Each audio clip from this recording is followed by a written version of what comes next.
Most books don't fail because they're poorly written. They fail because the conversation ends on the last page. Now, most coaches believe that once they write a book, clients will magically start appearing. But the reality is that most books become a dead end. Readers may buy them, they read them, they might even love them, and then nothing. No conversation, no relationship, certainly no client.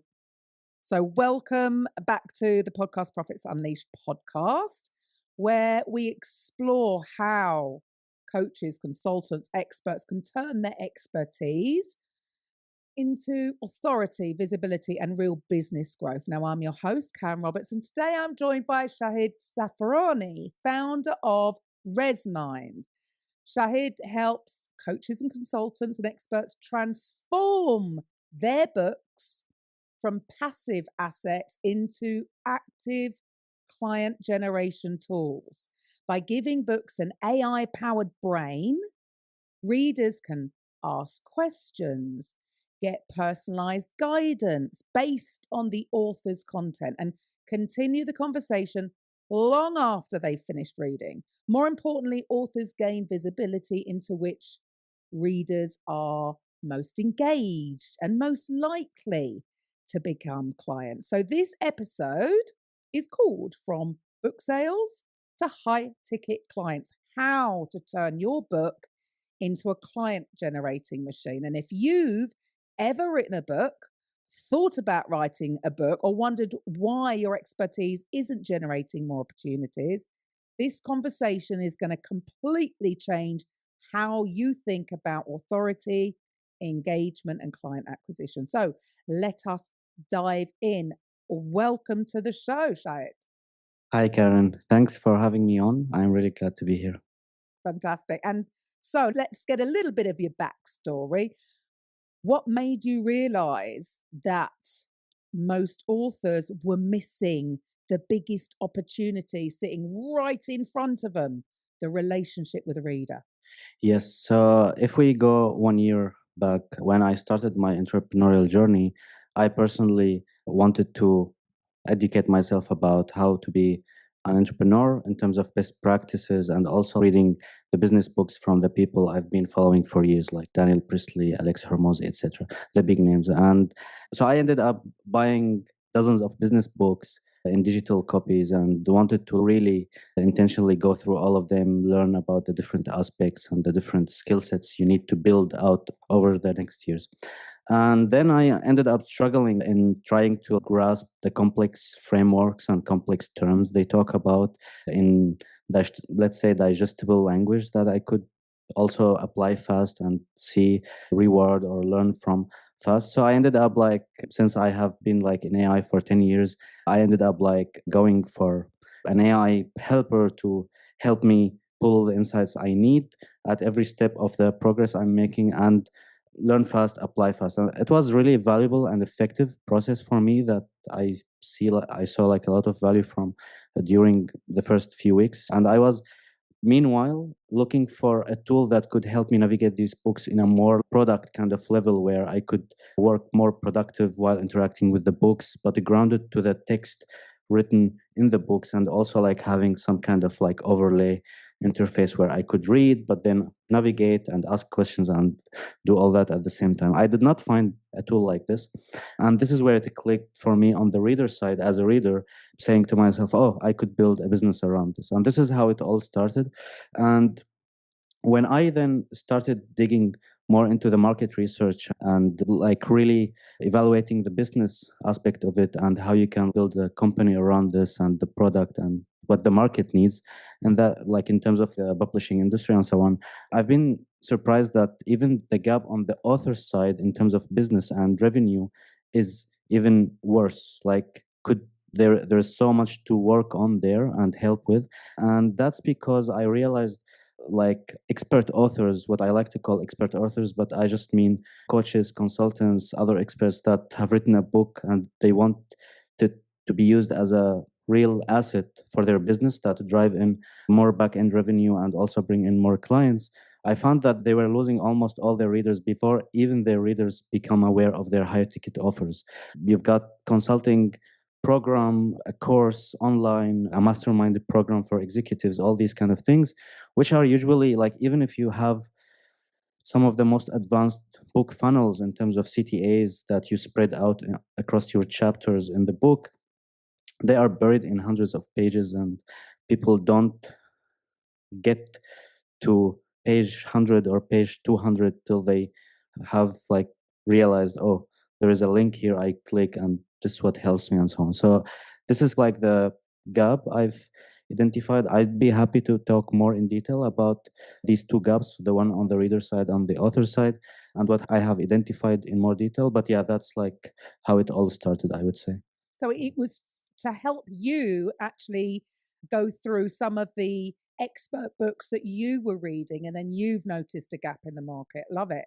And so, was there a specific moment when you thought books shouldn't be the end of the conversation? They should actually be the beginning. Oh yes, that was like what I was not aware of, because I've not written a book before, so I didn't know that actually nonfiction authors. I just wasn't aware that nonfiction authors. I think there was like a stats I read somewhere in one of the studies I've been reading about the publishing industry, that around 70 or 80% of nonfiction authors write their books, but also they expect it to drive in back end revenue from bringing in the clients and so on. So that is the side I wasn't aware of as a average person just reading books and educating himself about business. But when I realized this and I digged into it, I've really identified, as I said, I identified these two gaps that altogether lead to the loss of the potential a nonfiction book could do for your own business. If you'd like me, I could ramble on a little bit on that in more specific details, if Yeah, that's fine. yeah. This is definitely something. In fact, I saw a post the other day that said Diary of a CEO, Steve Bartlett's podcast. But I think it was Daniel Priestley. Then he looked back and he analysed the guests that had been on, and 80%, I think it was quite high, over 80% were authors. Exactly. I had a book, but Exactly. there's so much that goes against this, but people don't use it enough. So I think what he was saying is it's not about making money from selling them, because you don't make a lot of money from selling them. But if you were to give away Hmm. to intentionally 1,000 books to specific people, and if you're using it to then get business back, it's a great tool. So can you walk us through what happens when a book gets an AI brain and how that changes the reader experience? So I would be happy to. I just think what would enlighten your audience better first, like to go through the gaps I've identified in the market, just a little bit of a notch in more detail, and then because when we talk about the gaps, then it makes sense how we would propose to close these gaps, right? I think if that's fine. So the thing is, I've identified, as we said, two gaps, right? The one is on the reader side. There, people today don't consume content that adapt to them. And that's because of the shorter attention spans and the little time we have in an AI first era. Short form content we all consume and are trained to consume. And I want to share this story very quickly. I've been in a conversation with one of the authors, and she's got like a great funnel where she spread out a lot of CTAs across her book. She's been able to sell 9,000 copies. And when I was asking about her reader audience and how they engage with the book and so on, after all these sold copies, she left. And when I kept asking, I realized it turned out basically they have never opened the book. And she even told me how she knew about this, because I didn't know that information. It turned out like authors get paid by Kindle if or by Amazon when they sell it on Amazon if their readers complete at least 50% of their book, right? And she ended up like running ads for like really cheap ads for like around 99 cents to sell a book and promote it across different social platforms. And that's how she got all that discovery of selling 9,000 books. And at the end of the day, she said like to me, I realized like almost nobody opens up my book. So that's like, so remember, she's got like a great funnel, really deliberate one, but her funnel collapsed at step one, right before they even open the book. So that's like the problem we're facing these days, because as I said, like the book has a job to first prove that you're the expert or go to expert in your niche, but also for guiding readers to take the next step because you want to help them, right? And but they never get there. They never consume and engage, as you said, enough so that they trust you enough to pay 5K or 10K for a high ticket offer, right? That's like the whole thing. So that's like the first gap, the reader's side, right? How they consume content these days. The second gap is the author's gap, which is also illustrated by another story I would like to share, which is there's like this author I've also been in deep conversation with about his setup and how he connects his books to his business.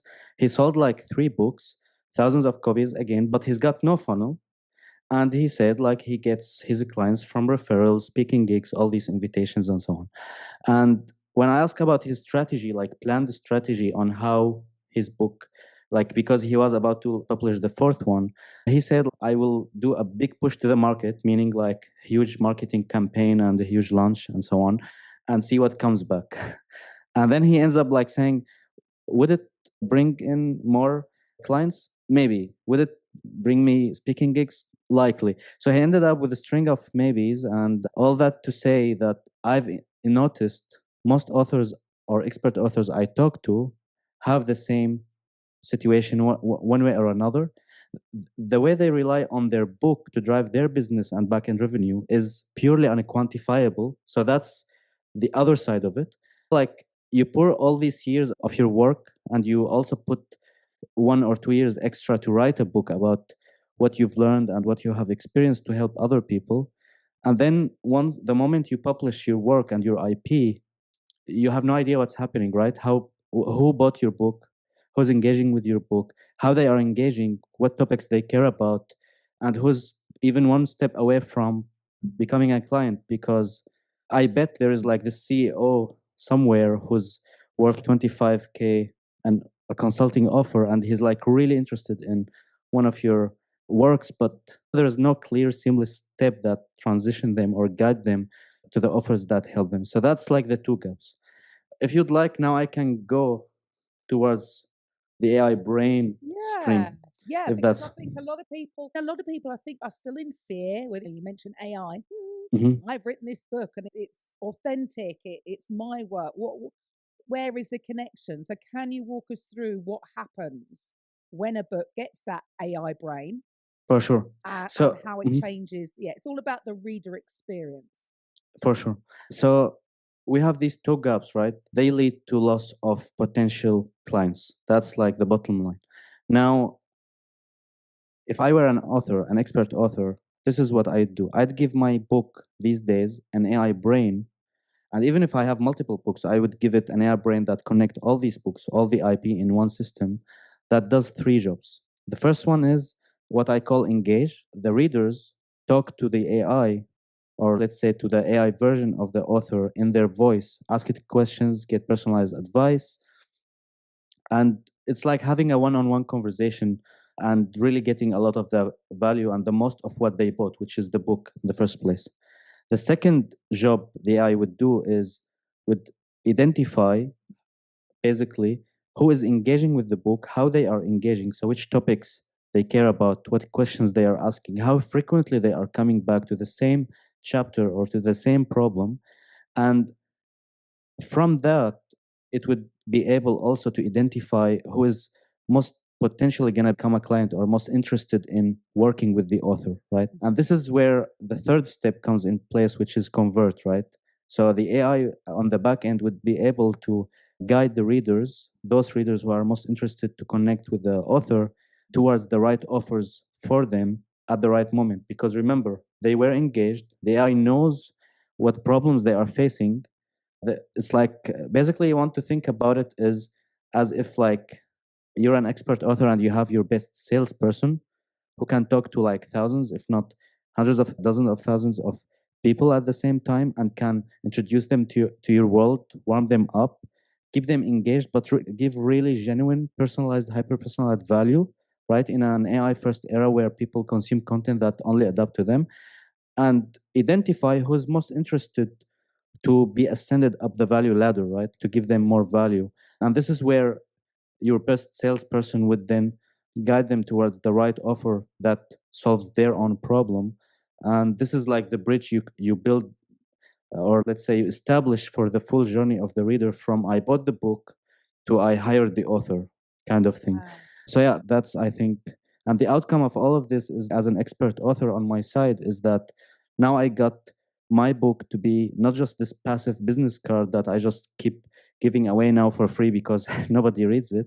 It ends up being the lead engine, right? The lead gen engine, like that identifies, nurtures, and surfaces my best potential clients. Exactly. Wow. So what would you say are the biggest differences between a reader who simply finishes a book and a reader who becomes a client?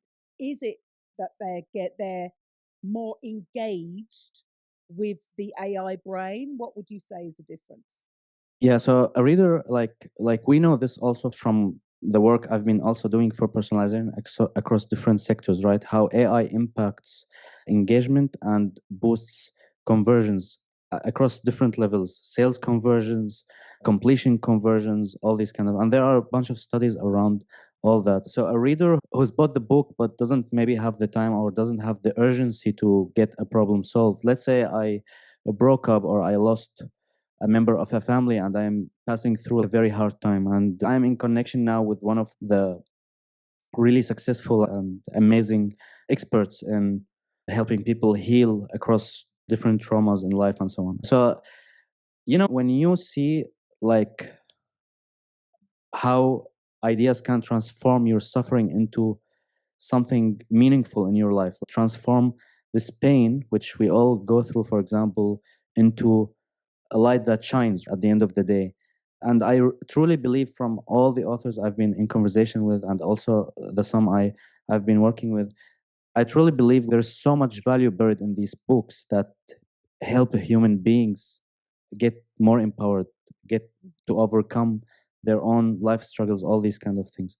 So a reader who's literally passing through this kind of urgency, like he needs help, I think this is like the kind of urgency that an AI would be able to spot based on the depth of the questions, the frequency at which they ask the questions, how much they engage with the book, and also if the AI is already speaking in the voice of the author and also having the full context, is like you want to imagine as the doorway to the business also of the author, then it will also be able to answer questions about what the author, how the author could help these readers who need help, basically how they could help it. So this kind of conversation between the AI and between the reader who has an urgency is quite obvious when someone is asking again and again. So it's basically acting as like a filter, if you like. So what would Mm-hmm. you say signals tell you someone is moving from just curiosity into buying intent? Where would the AI know when to step in to even go for the sale? So the thing is, if you think about it, actually, and I've deeply thought about this, but also I've been talking about this with the individual authors I've been in conversation with, most readers want something when they buy a book. The level of urgency, maybe the level of how much time you have in your life to allocate, or how much even your financial situation is to like get help at different levels of different high ticket offers or mid tier offers or whatsoever. This is like the spectrums people vary on, I would say. But like when it comes to someone buying a book to read about deep psychology, about specific niche, or like someone like me wanting to transitioning to the entrepreneurial route and like really want to learn from the super successful people, like how they went all these struggles to get to the other side of the journey. There is a reason why we buy the book. We put money to get the value, right? So these are already your warmest leads from the author's perspective. Mm-hmm. And if you make the journey as smooth and as beneficial and trustworthy, you can maximize what's called the LTV, or the lifetime value of your reader. So basically, I want you to think of this like from another perspective, just like to make the point clear. in coaching and consulting businesses, now we're addressing here mostly, they are relational businesses, what's called relational business, which means it takes time to build the trust between the client, potential client, and the expert, which compounds, right? Which means as a human, the author has only, let's say, a bandwidth of 5 to 10 deep conversations a month, or like he can take on, I don't know, 10 new people a year or whatever, right? Depending on the complexity of the business and the offers and so on. And now you want to think, if you have this AI that is nurturing enough your readers, it can nurture hundreds of people who are interested in your work in parallel. While you're sleeping. Exactly. So and this is like in terms of the LTV, the maximizing the lifetime value of your readers as clients is something an AI can do without being without being too salesy or whatever. Just give the AI as a bonus when someone buys your book, and let them interact with it and let them get the value they want. I will be one of those who would love even to work or with the consultant or coach in a problem I'm having and I'm reading about, and I'm putting like hours of my time trying to figure out how I can solve this or unlock that in my life. So I hope that answers your question from a different perspective. Quite interesting. So this Kindle. So how does this work? You mean as a system that I'm building? Yeah, the AI. How do you add the AI brain to a book if you're an author? Is it purely you're working with Kindle? Is it connecting to that? How does that all work? So this does not work. Just to be clear here, this does not work with Kindle, right? Because Kindle belongs to Amazon, so you need to have a partnership or some kind of agreement with Amazon to integrate this. It is more about having your own system. So I would build out the service. This is what I'm helping with now. A small group of authors. I'm building out the system for them, so they provide it while they are promoting their book. So it goes with the physical book. It's not. So sorry, Exactly. I was confused. I was thinking, this is only going to work with a digital version of the book. But no, I've got that wrong. So when you give a book away, you can also give the AI this AI brain that goes along with it. Exactly. And truly powerful. But what belief do authors need to let go of then if they want their book to become a genuine business asset rather than just a credibility piece? Because I think that's what a lot of authors see it as.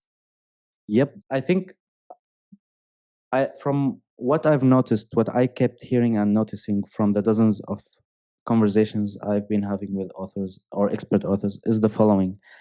They do the marketing very well. They do the selling of the book also very well. So it's the book sales, they promote it, they have their own audience and so on. But then after a few weeks or months, it goes silent and they don't know what's happening, right? So they get frustrated. And you can tell from these calls I've been having and the conversations, there is real frustration. And even one of the biggest reasons why they get frustrated about this phase is they don't know what's happening. It's like, because nothing is visible to them, right? Again, they don't know. They rely on a bridge that is purely unquantifiable between the reader, between buying the book and hiring the author. So what happens next is usually from the stories I hear is they double down on bigger launch, more marketing, more promotion, more ads, hire this agency or that agency to get better reviews, and then go silent again in the next book. And then let me re-release. I heard all these dozens of times. And the thing is, this is one of the things that I think it's really beneficial to be aware of as an expert author is marketing isn't the bottleneck if you have done it well once, because you've built your audience, right? You have already good exposure, you have already people buying your book. So the marketing is not the bottleneck, it is the back end. It is the fact that you don't have a system between someone buying your book and someone wanting to work with you. So that is a broke. And once you bridge it by establishing this reader's journey where you nurture them in a personalized way, in a content that they can consume, but they are getting also a lot of value from, in your genuine voice, from your genuine ideas and the text, and then identify, as you called it, also filter the ones that are really interested, and then guide them towards your higher value offers in seamless way, and minimize the friction of like how many steps they need to take to notify you or book a call or whatsoever. This is where things start to shine again. Yeah. It sounds like, because like what you said earlier on with one of your clients, she'd sold thousands of books, but she could tell from the data people hadn't even opened it. Yep. So again, I think a lot of authors, again, if they're spending all this money in marketing, they're going for, again, the vanity metrics. And I talk about this a lot with regards to podcasts as well. Everybody's going for the vanity metrics. They just want more downloads. All that. It's irrelevant. If they're not engaging and you are not solving a problem that they have or helping them get out of pain that they're in, it's not going to work. So adding this piece, it sounds like it's really having your AI twin out there working for you 24/7 in the privacy of the reader's home, really, because they've got access to them then and there, doing the work for you. Now, I know a lot of coaches may believe that they need a huge audience or they do need a massive marketing budget and thousands of book sales before a book can generate clients. So, what would you say to them? Is that true or not? That's a very good question. Thanks for raising it here. So, what I have realized at the beginning of this whole journey, when I was starting to talk to author experts from different segments, different sectors, people who've got the bestseller and exposure to millions, and authors who are not popular at all, but they've had great ideas whatsoever. So I've identified something. It's like marketing. I think I didn't stress on that at the beginning, but it's good that you raised it here. Marketing is a prerequisite, right? You need exposure. You need to let people know I'm here in the world and I've got this. I can help you with this or that. And who would love to work with me? Here I am, right? But we live in a world where we have so much abundance, so much flood of information. It's getting so hard, almost impossible to get your business up the ground or gain the trust of people who are consuming short form, hyper personalized, hyper interactive content.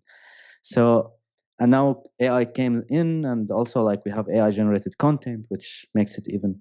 So, all that to say, coming back to your question, if you're an expert author, you need to do well on the front end, which I like to call the front end. So everything before someone buying your book, which is marketing, exposure, building your email list, posting about your book, making amazing launch campaigns, all that. That only these days does not mean it will drive in clients. And even if it did, it could do way more than that. And that's basically the bottom line of it, because of the way the publishing industry works right now. And if you actually, like, I'm keeping up with your podcast and other podcasts that are also niche across different sectors, and also especially about the entrepreneurship and how people are building businesses from their books. I notice it's like basically how the publishing industry works these days, especially for nonfiction and especially for expert authors who expect their book to bring them clients and so on. We still publish as if it's like 1999, and we still expect people to come and knock on our door as if like we're still in the 1950s, where there's so much scarcity in knowledge, and it's like you are the only one who knows about this topic or that topic. So marketing is very important. Traffic coming in continuously or having a huge audience base is a prerequisite. Once that's in place, and most of the author I ended up now selecting to work with or I'm having this conversation with need to have this kind of thing anyway. It doesn't have to be like the biggest marketing campaign or whatever, but you have to have enough exposure of your book and it's selling well and so on. Then I could boost with what I build and with the approach I mentioned. We could make your book not work as a business card, but more like a real business asset that actively generate clients for your business. So truly powerful. A lot of people, I think they do have that understanding that books definitely help establish authority. And I obviously talk a lot about that podcasting can accelerate relationships through having conversations, and books can establish authority through depth. And when you combine the two with an AI twin that's going to engage with the reader and answer questions in your voice, and even possibly sell whatever programs you have on the back end, that is an incredibly powerful combo, right? Yeah. So if there's some budding budding authors or people who've already written a book and are like, yeah, it didn't really do enough or didn't quite do what I was expecting it to do, and they're interested in how do I get one of these AI twins, what should the listeners do next? I've built recently a free 90-second scorecard slash online assessment for who don't know what scorecard is. So in 90 seconds, it's a free tool. It can tell you how well your book works for your business and how many clients are you potentially losing. And you can grab it at resmind.io. So resmind.io for who is interested. And also on that website, on my website of ResMind, you can find also my contact information if you'd like me to walk you through like how it would look like for your book, or you think there is something you can benefit from there. Brilliant. And this is where, look, if you're not embracing the power of AI, you are going to lose out. It really is as simple as that. Look, I want to pause on that for a second because, look, this is Sure. such an important shift. Most people think the purpose of a book is just to sell copies. Ah, Yeah. I don't know what you get per day. It's not a lot of it on Amazon, right? So, what we're really talking about here is creating a bridge between expertise and engagement, Exactly. because authority isn't built when someone buys your book.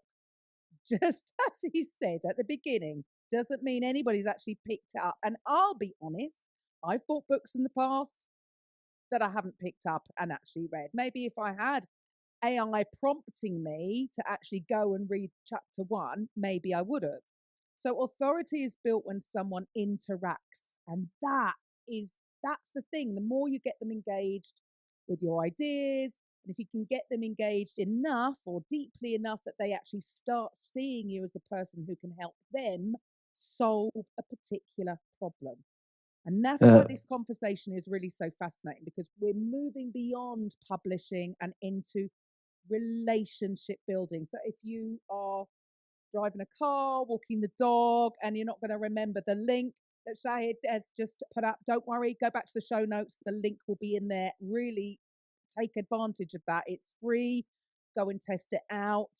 If you've written a book and put all that effort and money, time, energy into writing a book, and it's not doing enough for you, this is possibly the thing that you're missing. Now, before we wrap up, I want to leave you with one final thought, and it does tie in with this. What Shahid has shared today is really about turning expertise into engagement, because whether it is a book, a podcast interview, a keynote, or a piece of content, the goal isn't simply to get seen. It's to create a meaningful connection that moves someone closer to working with you. And one of the fastest ways to do that is through sharing stories, which I'm sure would be part of your book. And this is exactly why we have our full part mini course, the podcast Profits Funnel. And exactly as you were talking about, a lot of people could just sign up and do nothing with it, which is why we encourage them when they sign up, they have 5 days to consume the content and complete the short assignments.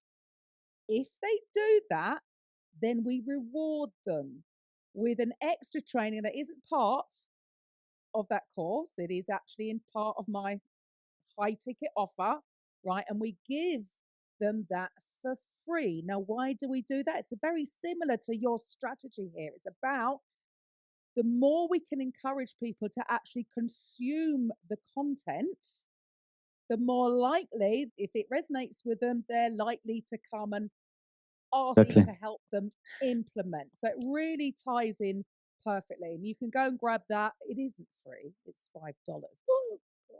It's $5. Go to podcastprofitsunleashed.com/guesting. Because as Shahid has very clearly explained how his product can help you get high ticket clients, this is the whole point of it.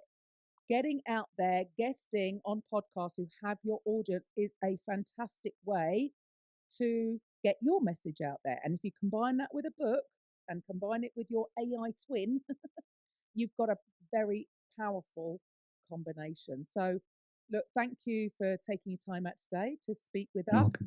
What a great service you're providing. What a great product. Thank you. If only I had a book. I don't have a book.